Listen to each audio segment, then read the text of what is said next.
তো ছিলাম না কোনদিন আমি,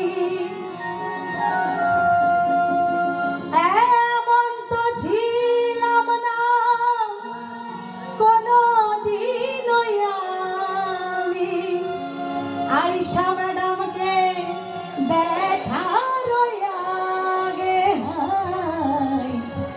কেন এত মায়া মায়া লাগে? এটা কিন্তু আমাদের হৃদয়ের কথা। এখানে আমরা যতগুলো মানুষ আছি সবার হৃদয়ের কথা। আমাদের বড় ম্যাডাম, আমাদের এই ম্যাডাম, আমাদের সকল এখানে যত স্টাফগণ আছেন সবাই আমাদের